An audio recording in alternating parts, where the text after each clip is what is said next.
have a nice continuum of STEM activities and lessons, K-6. Here we go. Disaster is about to strike. Contain that oil. Contain and clean.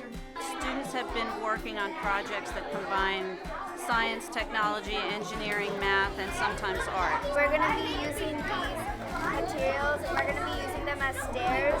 When you're done recording your data, you'll have to look at it. We in Nanuet believe that these are the skills that they really need to be successful, and because of that we've built this K-6 continuum for them to really get their hands dirty and work together. The students created an inflatable planetarium, and students created their own constellations. We're going to be poking little holes to create the shape. Then the light of the outside of that is going to be reflecting in, and it's going to make it look like it's an actual constellation in the sky. They create anything from a pizza constellation to a fairy constellation, and they get to tell the stories to each other. This one right here is the Book of Tote. I took some inspiration from ancient Egyptian mythology. Anytime they get to use their hands, be creative, they love that kind of stuff. It's definitely nice to come out just instead of working on the computers and writing all the time, and actually being able to do something that you don't get to do every day in school. We poked holes and made our own constellations. That's what they're going to remember. They're not going to remember just a video or just a lesson or just a formula or just a book. We find that STEM, it is natural for the students. It pulls on their curiosity. 1, 2, 3. We're learning about Newton's second law of motion. What they'll do in the classroom is we'll be able to observe and look at videos and things like that show what they're doing, and then we're able to take that and then put it in a situation like this where they can get more hands-on and really be able to get a better meaning out of what they're doing. The kids are excited because they're able to do something with their hands. They're seeing what they're learning in motion. They're having fun in school. A lot of that shift has been to allow more exploration, student discovery, hands-on approach. They're excited and engaged in the activity, and by working together, they're truly making amazing discoveries. We're going to use the engineering design process to create steps to remove oil from the water in the pan the best way we can imagine to do it, given the materials that we've been provided. How about we use a sponge? We said we were going to use the yarn first. In real life, they need to solve problems like this. The kids get really excited when they're doing something that they feel has real-world applications.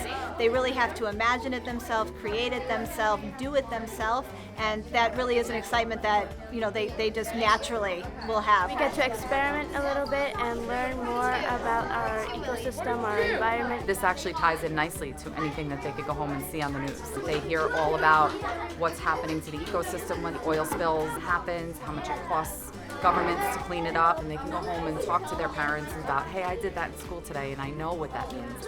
Let's put it at 27 inches? Yeah. 25 inches. Okay. We are doing a cardboard challenge. The students are planning an arcade game that it can actually be played, and it is completely built out of cardboard. We're making ring toss, and we're going to make the rings out of cardboard. You get to express your ideas more, and it's a challenge because you have limited time to do it. Yes! They're public speaking, they're explaining their innovation, they're working together with their peers. You can't beat this type of event. This is learning happening right in front of us. Got it! We got a high five. These robots are being programmed to do a number of different tasks. The coding helps us go where the coding says to go. Go 60. 60? Yeah, 60. It's math, it's science, it's language, it's a little bit of everything.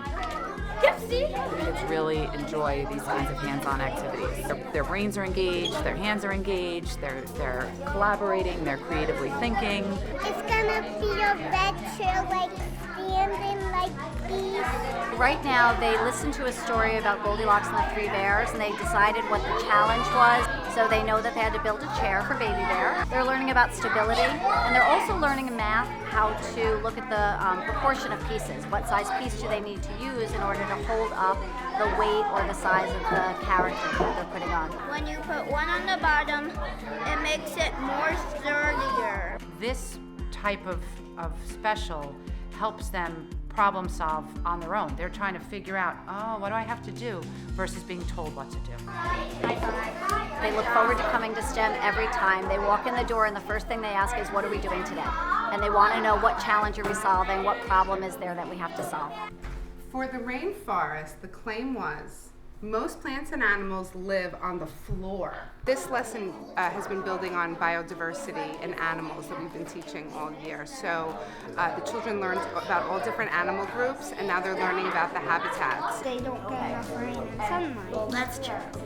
What the students are doing is working to give evidence for their claims. So they really have to reason, they have to go back, look at the data as a real scientist would. Have you investigated everything that you possibly can about the Arctic yet? The engagement of the students is at a heightened level.